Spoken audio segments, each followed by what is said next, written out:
हाँ दिया, 2 बज गए क्या? देखिए देवर जी आते ही होंगे। टीवी सीरियल्स की हर खबर देगा देश का देवर। बेहद अहम खबर इस वक्त की अहमदाबाद से आ रही है। अहमदाबाद की विशेष अदालत ने 14 साल पुराने चर्चित गुलबर्ग सोसाइटी नरसंहार मामले में 34 लोगों को बरी कर दिया।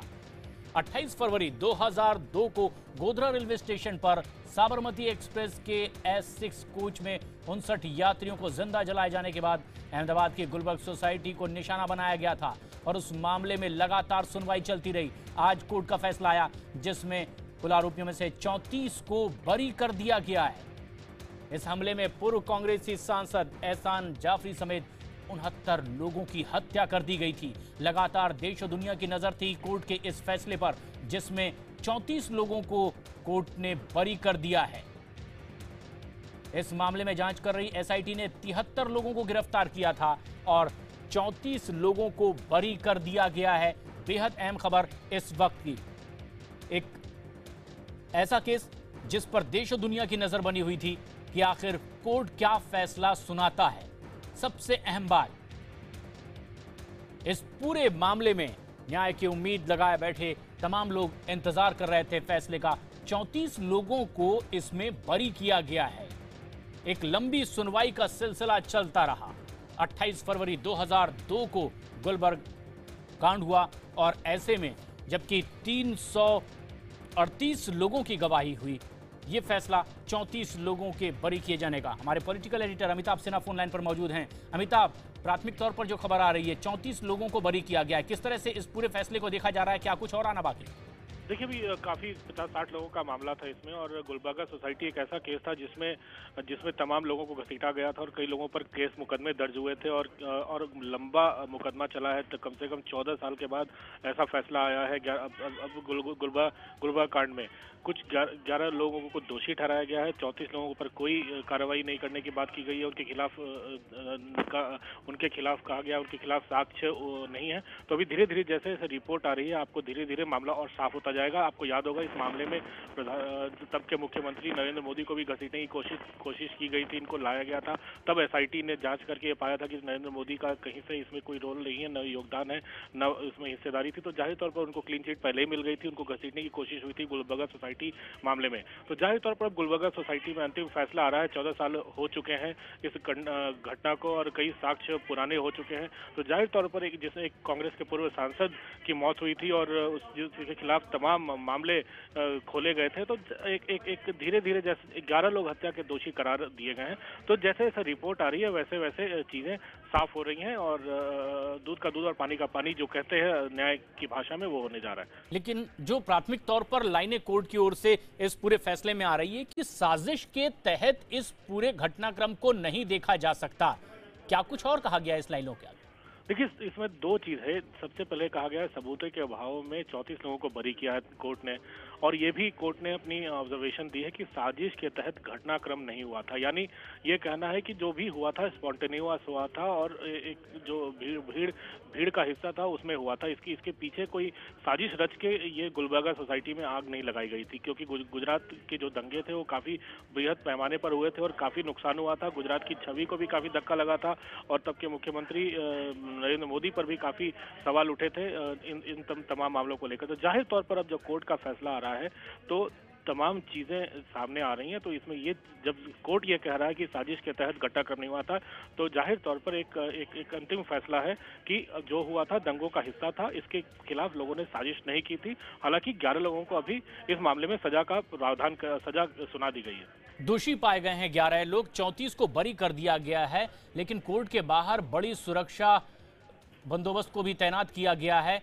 लोग खुशी भी मना रहे हैं। ये लोग वही होंगे जिन्हें इसमें दोष मुक्त किया गया, बरी किया गया। लेकिन दोनों पक्षों की ओर से किस तरह की प्राथमिक तौर पर अब प्रतिक्रियाएं आ रही है, कैसे इस फैसले को देखा जा रहा है?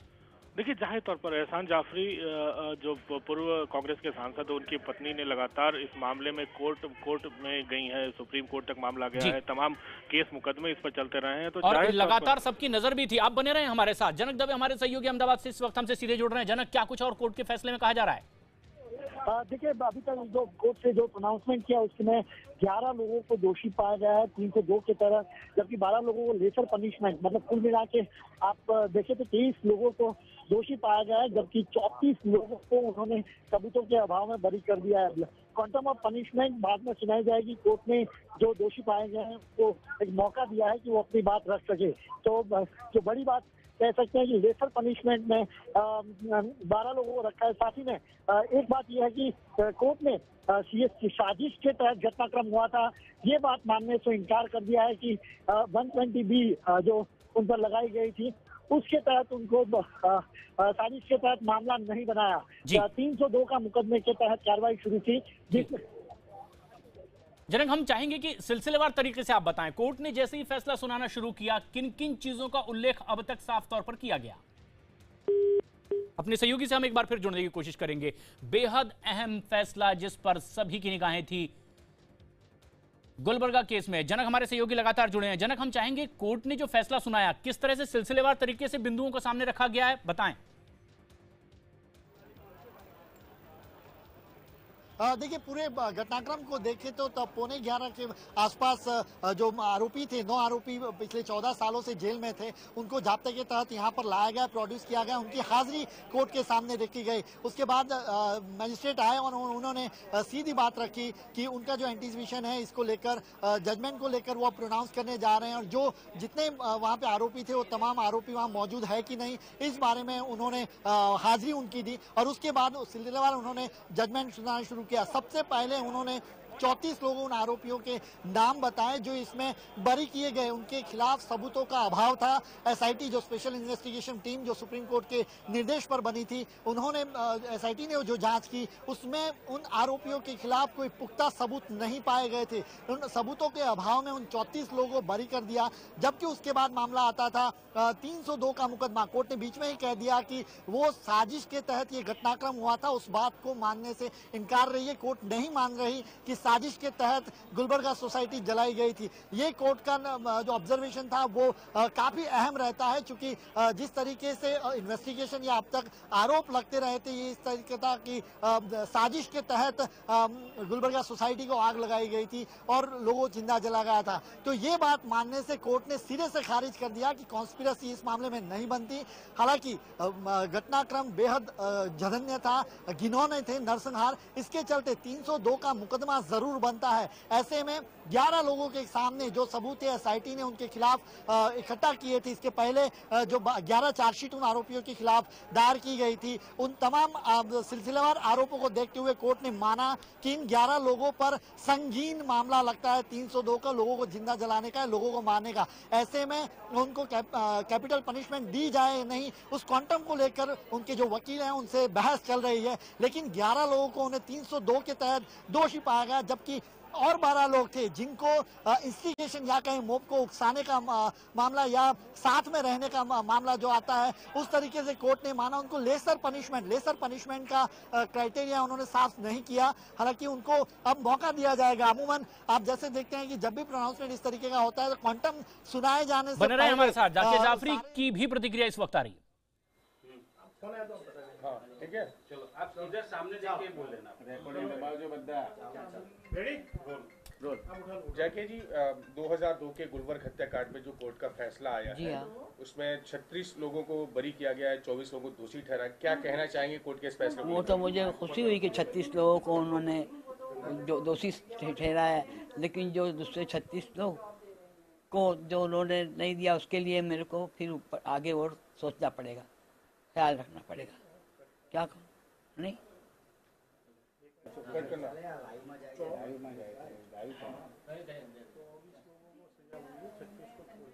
हाँ, 24 लोगों को सजा हुई है। पहले से पहले मैं उसी के बाद में सवाल क्या लग रहा है? कोर्ट का जजमेंट आया, 24 लोगों को दोषी पाया गया, 36 को छोड़ दिया गया। क्या मान रहे हो आप इस जजमेंट? उसके लिए मुझे अफसोस है कि उन्होंने 36 लोगों को क्यों छोड़ दिया। उसके लिए मुझे आगे और कुछ सोचना पड़ेगा और कार्रवाई करना पड़ेगा। क्या आगे लड़ाई जारी रखेंगे? जी हाँ, मैं आगे लड़ाई जारी रखूंगी। क्या ऐसा न्याय मिला ऐसा लग रहा है आपको? हाँ, पूरा न्याय नहीं मिला? नहीं, कि मुझे पूरा न्याय नहीं मिला। क्या मान रहे हो आप इस जजमेंट को? किस तरह से देख रहे हो आप? ऐसा कोर्ट का फैसला है उसके बारे में ये क्या कहना? कोर्ट का फैसला जो है तो मुझे बराबर लगा नहीं। जो जिसकी मैं उम्मीद लगाए बैठी थी वो मुझे बराबर से नहीं नजर आ रहा है। हाँ आप ही दो लाइन आपको बात कर लिए, फोन पे सवाल पूछेंगे। जाकिया जाफरी पीड़ित पक्ष साफ तौर पर कह रही हैं कि ऊपर जाना पड़ेगा, यानी कि इस पूरे फैसले पर आगे अपील कर सकती हैं। 14 लोगों को जो छोड़ा गया है उस पर अफसोस जताया उन्होंने। आगे कहा है कि आगे लड़ाई जारी रहेगी, पूरा न्याय उन्हें अभी नहीं मिला है। इस पूरे मामले में क्या कुछ और बिंदु सामने आए हैं, लगातार अपडेट्स आप तक पहुंचाएंगे। बुलेटिन में स्वागत है आपका, मैं हूं प्रशांत चौरहे। इस समय की एक बेहद अहम और बड़ी खबर अहमदाबाद से। अहमदाबाद की विशेष अदालत ने 14 साल पुराने गुलबर्ग सोसाइटी नरसंहार मामले में 23 लोगों को दोषी करार दिया है और इनमें से 11 को हत्या का दोषी करार दिया गया, जबकि 12 लोगों को दंगा फैलाने और दूसरे आरोपों में दोषी माना गया है। इसके अलावा कोर्ट ने 36 लोगों को सबूतों के अभाव में रिहा कर दिया है। हम आपको यह भी बता दें, 28 फरवरी 2002 को गोधरा रेलवे स्टेशन पर साबरमती एक्सप्रेस के S6 कोच में 59 यात्रियों को जिंदा जलाए जाने के बाद अहमदाबाद गुलबर्ग सोसाइटी को निशाना बनाया गया। इस पूरे मामले पर पीड़ित पक्ष की ओर से जाकिया जाफरी ने क्या कुछ कहा वो भी सुनिए। जो वहाँ पर ये था ना इलेक्शन के लिए जो बोले थे उसके लिए तो सब ये हुआ था। लेकिन ये राजनीति की वजह से आपको पूरा न्याय नहीं मिला ऐसा लग रहा है आपको? अब ऐसा है ना कि राजनीतिक आप जो बोल रहे हैं, राजनीतिक तो जो बंद का ऐलान था ना उस वक्त से शुरू हो गई थी। ये राजनीतिक तो थी, मैं वही तो आपको बता रही हूँ कि जब वहाँ पर वो ऐलान जो वहाँ पर ये गए थे उसके अंदर इलेक्शन के अंदर बस वो राजनीतिक मकसद शुरू हो गई थी, समझे कि नहीं, जो इन्होंने वहाँ पर बोला था। अब आप मैं तो ये बात बताना चाहती भी नहीं थी, लेकिन आपने राजनीतिक की बात करी तो मैं आपको ये बता रही हूँ कि राजनीतिक उसी दिन से शुरू हुआ था कि जो इन्होंने भी वहाँ पर बोलना शुरू करा तो उनके खिलाफ कुछ बात जो निकली इलेक्शन के लिए करके, तो इस तरह से सब ऐसा हुआ। ये राजनीति की थी जी, उनका कहना है ये पूरी राजनीति। और जाकिया जाफरी की ये पहल की प्रतिक्रिया इस पूरे मामले पर उन्होंने ये भी कहा है कि जिन लोगों को रिहा किया गया उसे लेकर अफसोस है, लड़ाई आगे जारी रखी जाएंगी, लेकिन राजनीति की बात भी वो इस पूरे मामले में कहती रही हैं। 12 लोगों को और दूसरे मामलों में आरोपी माना गया है साजिश के साथ साथ, और 11 लोगों को हत्या का दोषी करार दिया गया है। खास बात यह है 36 लोगों को सबूतों के अभाव में बरी कर दिया गया है। अब 6 जून को सजा का ऐलान होगा। इस पूरे मामले पर देश और दुनिया की नजर थी कि आखिर क्या कुछ आज न्यायाधीश ने अपने फैसले में कहा है। जनक दवे हमारे सहयोगी हमसे सीधे जुड़ रहे हैं। जनक, बिंदुवार बताएं किस तरह से फैसला देना शुरू किया गया आज के इस पूरे मामले में। देखिए, क्योंकि मामला काफी संवेदनशील था, सुबह से ही पूरा जो कोर्ट परिसर है वो पुलिस छावनी में एक लिहाज से तब्दील कर दिया गया था। 11:15 के आसपास जो आरोपी, जो 9 आरोपी थे वो पिछले 14 सालों से साबरमती जेल में थे, उनको वहां से लाना था, जबकि बाकी तमाम आरोपी जो थे वो जमानत पे थे, उनको भी कॉल किया गया था। उन सारे लोग पहले ही कोर्ट में मौजूद थे। जब 9 लोगों को साबरमती जेल से लाया गया उसके बाद मजिस्ट्रेट अपनी चैम्बर से कोर्ट रूम में आए। कोर्ट रूम पूरा खचोखच भरा हुआ था, आरोपी, वकील, दोनों ओर से पक्षों से वकील और मीडिया से पूरा भरा हुआ था। आते ही जज साहब ने सीधा आके जो आरोपी थे उनकी हाजिरी देखी कि कितने लोग इसमें हाजिर है। एक शख्स जो फरार बताया जा रहा है उसको लेकर उन्होंने वारंट इशू किया। उसके बाद सीधा उन्होंने फैसला सुनाना शुरू किया। सबसे पहले उन्होंने जो जिन पर कोई आरोप नहीं बने और सबूतों के अभाव में जिनको छोड़ दिया गया उन 36 लोगों को नाम सिलसिलेवार बताते रहे। उन्होंने कहा कि जिन लोगों को बरी किया गया उनके सामने कोई साक्ष्य मिले नहीं है एसआईटी को, जो सुप्रीम कोर्ट द्वारा। रिएक्शन का मतलब है कि रक्षक भक्षक बने। मुख्यमंत्री या होम मिनिस्टर जो होते हैं इनकी जिम्मेदारी होती है, चाहे कोई भी हो, गुजराती हो या कोई भी हो, लेकिन ह्यूमन बीइंग को ऐसा बिल्कुल गलत हिसाब से काटो मारो खुलेआम। और कांग्रेस के एक सांसद, सबसे लोकप्रिय सांसद जो कई लोगों का इन्होंने काम किया था, उसका परिवार को जला देना, काट देना, ब्रूटली मर्डर जिसको कहते हैं। ये ठीक है, न्यायिक प्रक्रिया के हिसाब से इतने साल लगे, लेकिन जिस हिसाब से वो चले गए लोग, और पूरे दिन में मतलब सुबह 9 बजे 10 बजे हादसा हो रहा था। पुलिस बुलाए, पुलिस न पहुंचे, नहीं कि पुलिस की जिम्मेदारी है, वो भी आईपीएस लोग भी अपनी जिम्मेदारी भूल गए, लोग सिटीजन भी अपनी जिम्मेदारी भूल गए कि अपने ही लोग हैं, क्या कर रहे हैं आप लोग। यानी कि जिस हिसाब से इन्होंने छोड़ दिया था पूरा पूरे गुजरात पे नंगा नाच करो, काटो, मारो, जो भी हो, इस हिसाब से इन्होंने इनकी एम्बिशन पूरी करने के लिए ये मामला बीजेपी लोगों ने किया। मैं समझता हूँ कि ये जो है न्यायिक प्रक्रिया के हिसाब से जो भी आया, मैं आगे वाले दिनों में और भी शायद सरकार हाईकोर्ट में जाकर कई लोगों को जो बड़ी की जो प्लानिंग चल रही है बीजेपी की ओर से, वो मालिक वाला मामला है, एक्सप्रेस वाला मामला है, हो सकते हैं आने वाले दिनों में ये भी एक्सरसाइज करें। ठीक है, शुक्रिया हमसे बातचीत के लिए शंकर सिंह वाघेला साहब। प्रशांत जी, और फिर देखिए कांग्रेस लगातार जिस तरह से आप अपनी राय रख रहे हैं, कोर्ट ने लेकिन फैसला सुनाया है कि ये किसी साजिश के तहत नहीं हुआ था, ये कोर्ट ने अपने फैसले में भी कहा है। और तमाम वो लोग जो इस चर्चा में जुड़े रहे, आपका शुक्रिया बहुत बहुत हमसे जुड़ने के लिए।